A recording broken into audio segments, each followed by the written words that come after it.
Kamusta mga true friend? Ngayong araw ay nabook nga tayo ni Miss Balin ng Balitang Ina mula sa Bubble Gang. Eksaktong may ginagawa silang shoot kaya pagkakataon na natin to para sumikat. At sa eksena ngang ito ay naipit nga sa traffic dahil sa sobrang dami ng sasakyan kaya ganito na lang ang nasabi ni Miss Balin. Balitang Ina!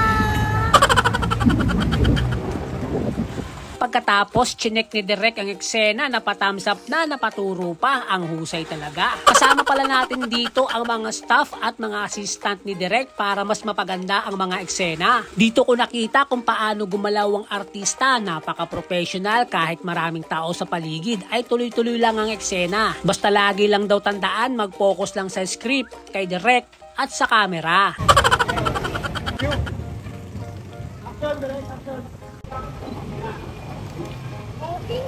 Kumusta yan, Direk? Wake up mo na ba? Ate!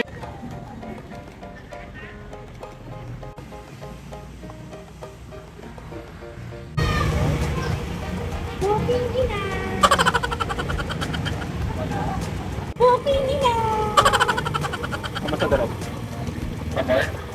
Walking ina! At maya-maya nga ay dumating na ang tunay na bida kung saan maihahatid ka kung ikaw ay late na o di kaya ay sobrang traffic na sa kalsada. At eto na nga ang kuha sa camera. Gumawa niyo eh. Linis na ako. Ganda ko dun ah. Gumawa niyan. Pretty girl. Dito nga ay gumawa kami ng artificial na ulan at unti-unti nga naming pinapatakan ang helmet para magmas mukhang makatotohanan. Medyo nahirapan nga kaming angguluhan ng bawat patak ng tubig sa helmet kaya naman mapapansin natin sa damit ni Miss Balin halos mabasa na. At para nga daw hindi na kami mahirapan ay tuluyan na ngang bumuhos ang ulan.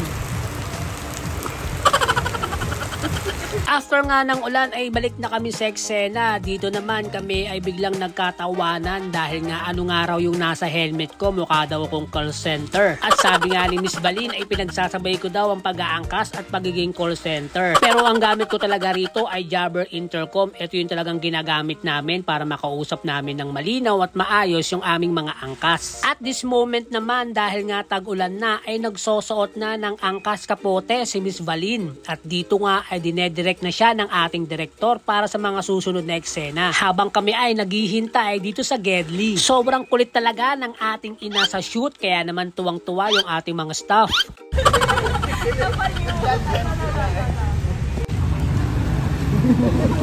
At this moment naman ay umangkas na nga sa atin ng ating ina. Kaya naman yung pagkahawak niya sa bewang ko ay kinikilig-kilig pa ako niyan. Kaya napangiti na lang ako. Charot! Pero syempre, be professional. Kailangan galingan natin sa bawat eksena. Kaya naman pagkasigaw ni Direk ng cut, ang husay ninyo, magaling! Eh sigurado, million views nga ito pag nilabas na. At eto nga ang isa sa pinakamasayang moment dahil dito ay kinikiliti tayo ni Miss Balin at wala na nga tayong magawa kundi ang tumawa ng tumawa habang kinikilig-kilig.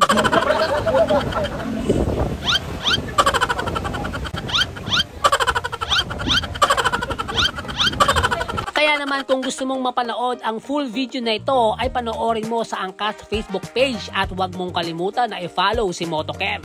Hello sa mga ka-Angkas bikers, sa mga motoristang ina! Naku, mag-ingat kayo palagi. I'll see you guys on the road soon. Mwah!